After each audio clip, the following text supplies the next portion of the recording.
Hello and welcome to Lost Sydney Episode 2. I'm Ben Summers of Ben's History Videos, and let's begin. Today we will be looking at two houses with an interesting link to Australia's industrial heritage. Are you keen to know more? Please stay tuned. Stanmore is located in Sydney's inner west, running from Holt Street to Enmore Road. Cambridge Street is on Stanmore's southern side as seen here. It is the location of both houses discussed in this video.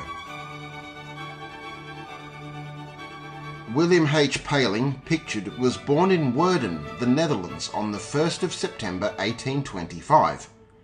Born Willem Hendrik Paling, he was among Australia's first Dutch migrants. Paling was an accomplished composer and violinist, abilities which served him well in his new home.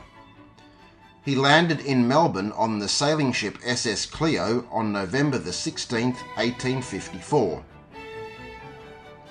Paling then made his way to Sydney, where he opened the first W.H. Paling Music Warehouse at 83 Wynyard Square, seen in 1858.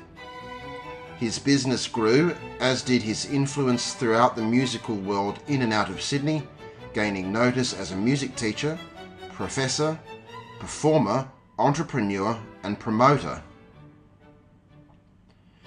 Among the pieces he composed was the Sydney Railway Waltz, written for the opening of the Sydney to Parramatta Railway on the 26th of September 1855. A link to a recording of this song can be found in the description beneath. He was also civic-minded, serving from 1876 to 1889 as an alderman on Petersham Council before becoming the municipality's third mayor from the 10th of February 1881 to the 15th of February 1882. A generous philanthropist, Paling donated his model farm called Grasmere, situated in Camden, to the Salvation Army in 1888, as well as £10,000 to the establishment of the Carrington Convalescent/Centennial Hospital, which operated out of his former farm.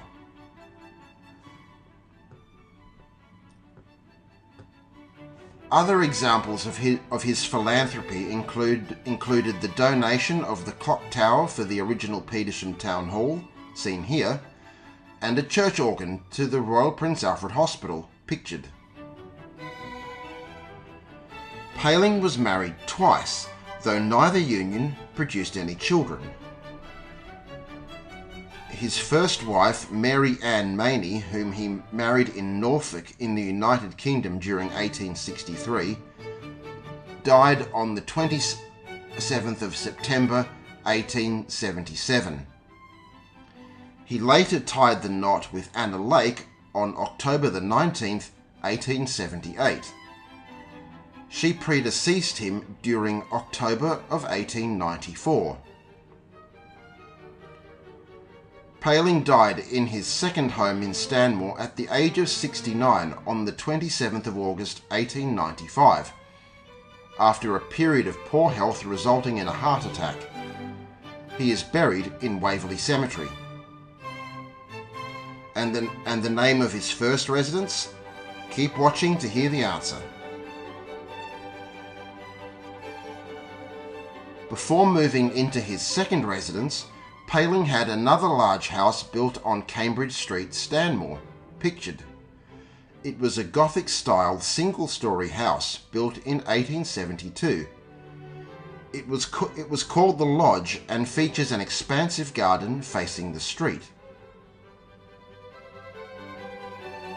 It was sold in 1886 to Alexander Stewart, who served as Premier of New South Wales from 1883 to 1885.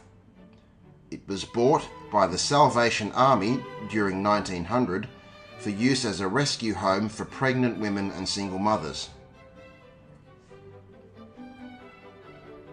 The lodge was later repurposed as the Salvation Army Girls Training College.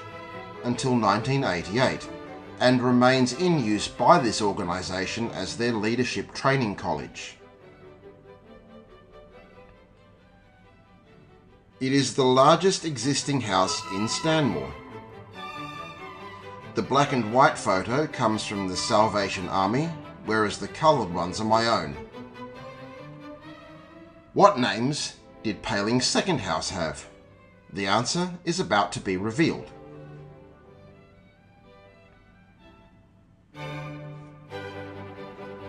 Paling's second house, Worden, named after his birthplace, sat closer to Stanmore Station and dated from 1879, though one source states it was built during the early 1870s. A typical two-storey Italian-style brick villa from the late Victorian era, it featured separate servants' quarters and stables for horses at the rear. It was while living in this house that Paling died in 1895, as mentioned above. The property was a large one which stretched from Cambridge Street to Cavendish Street and was bounded by nearby Merchant Street. The property was subdivided during September 1902, resulting in the appearance of 12 new buildings along the Cavendish Street boundary. The house and land were offered for sale as a single lot, and this lot is relevant to the end of our story. Other residents of Worden included Francis Crago, the owner of the Crago Flour Mill on Gladstone Street, Newtown, which stands today, and later City Solicitor John F. Rofe, who bought the house in 1903. Rofe's family were among the important residents of Petersham. His father, Albert Rofe, had served as an alderman and later mayor of Petersham Municipal Council. Much like Paling himself over 30 years before, John Rofe died in 1931 in the house at the age of 68. By the 1950s, Worden was owned by Montague Lee of the Lee family of Darrell Lee Chocolates. He lived there with his wife, Valerie Everett, and their children. Montague's father, Harry Lee, had started selling chocolates during 1917 from the rear of his shop on Manly Corso. During the Lees' ownership, the old house gained a new name, Montague Gardens, after Montague Lee.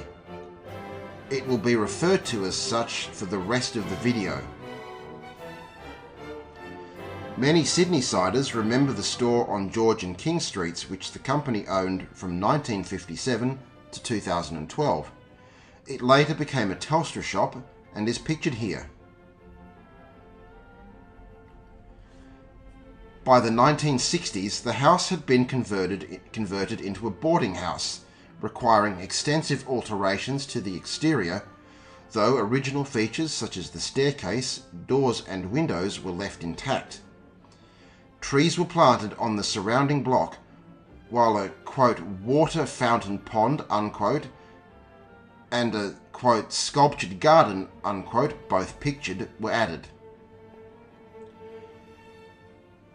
At some stage, Montague Gardens was owned by the Adult Deaf Society of New South Wales, though exactly when the society owned the property isn't known.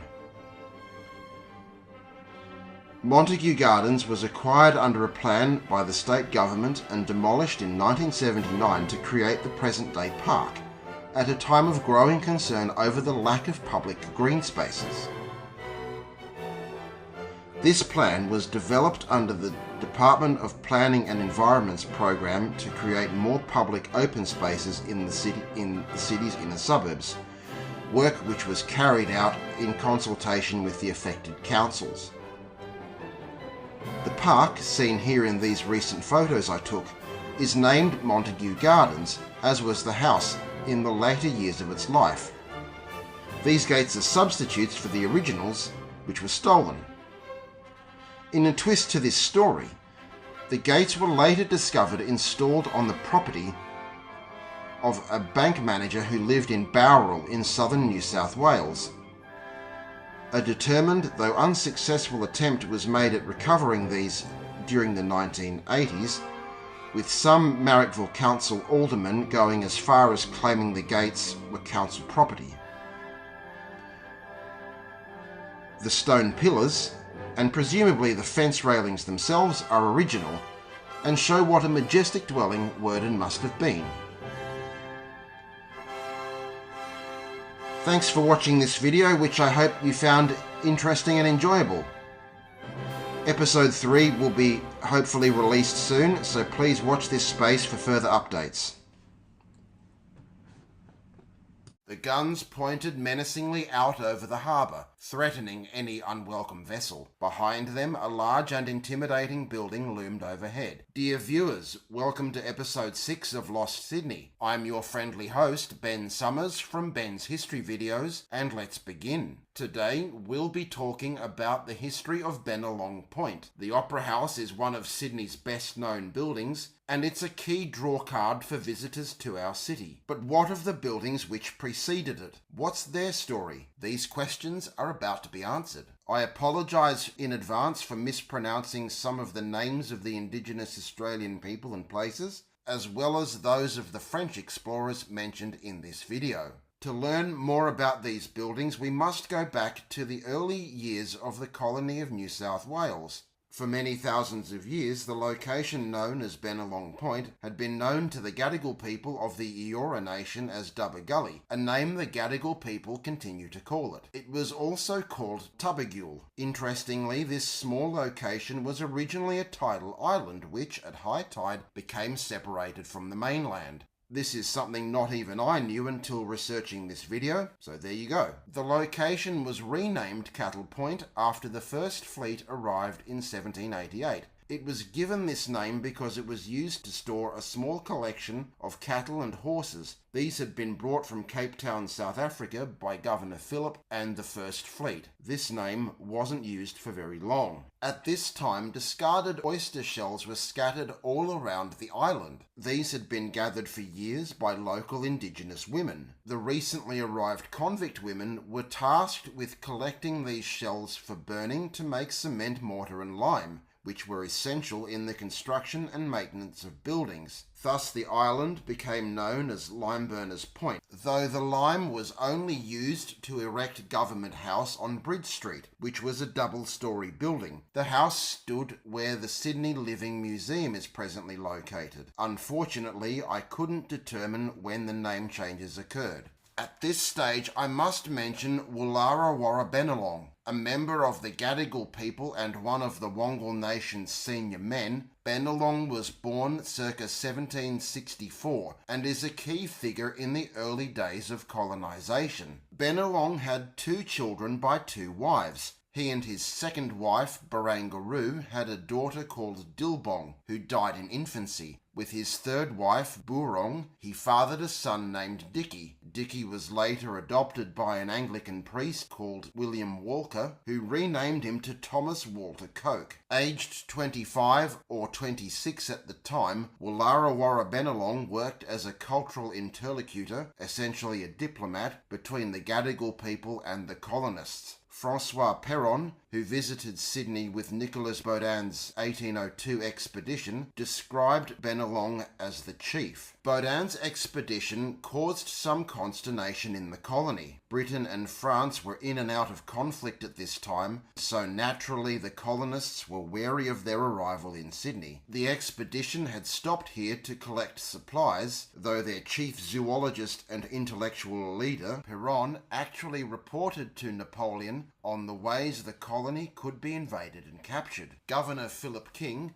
who Baudin felt he had had a good relationship with, even sent a ship to scare them away from King Island in Bass Strait, leaving Baudin rather confused. Bennelong's role was often fraught with tension, a situation worsened by attacks and reprisal. Though he and Governor Phillip were able to repair their relationship, tensions remained between them, and ultimately their friendship came to an end. In 1790, Bennelong convinced Philip to build him a small brick hut on Dubber Gully. 3 of these huts were eventually constructed for him, his wife Barangaroo, and any indigenous visitors they may have had. Bennelong's little hut, encircled in this image, was demolished in 1795, around the time he returned from his visit to Britain. The other 2 huts were also presumably removed at this point. Woolarra Bennelong died at the age of about 49 in 1813. In either March or July of 1788, not long after the First Fleet's arrival, an effort was made to fortify the new colony, and Bennelong Point was chosen as the site. Under direction from Governor Phillip, Lieutenant William Dawes oversaw the construction of a small redoubt. This redoubt, which was completed by November 1788, featured 2 6-pounder guns made of brass. This redoubt was demolished in 1791, and the flagstaff and the guns were relocated to Dawes Point on the western side of Sydney Cove. Waste not, want not was the order of the day, and the dirt excavated was used to create the Governor's Garden. Later on, the largest building in Sydney, a 24-metre by 75-metre storeroom, was erected on the site. By 1798, this location had become the site of a half-moon battery, which was equipped with guns from the HMS Supply, one of the 11 ships which had formed the First Fleet. The battery, manned by Lieutenant William Kent and his men, was described in the following words in 1802 by a fellow called Mr. Pern. "The Gold Battery on the northern point of Sydney Cove is built on a rock of difficult access, carrying 6 pieces of cannon, protected by a trench of turf, crosses the fire by another battery." In 1817, Governor Lachlan Macquarie issued an order directing the building of a newer, much larger fort at Bennelong Point. Macquarie would lay the foundation stone on the 17th of December that year. This is where Francis Greenway comes into the picture. He had originally been sentenced to 14 years transportation to the colony of New South Wales after being convicted of committing forgery aged 37. Macquarie recognised the value of his skills as an architect to the colony, so that while still a convict, Greenway was allowed to work in his field. Emancipated in 1817, Greenway was appointed as the architect of the new fort. After a little over 3 years' work, the replacement fort was completed by January 1821, shortly before Lieutenant William Dawes, after whom Dawes Point is named, returned to Britain. The building was made using stone dug from the Governor's quarry, which was situated close by. Convicts were employed to quarry the stone for 2 years before the fort was completed. Featuring a square design, 3 of the fort's facades looked out across the harbour, ensuring the cannons a clear firing line in the event of a conflict. Located in the centre of the fort was a tower, 2 stories in height, and with a circumference of 27.4 metres,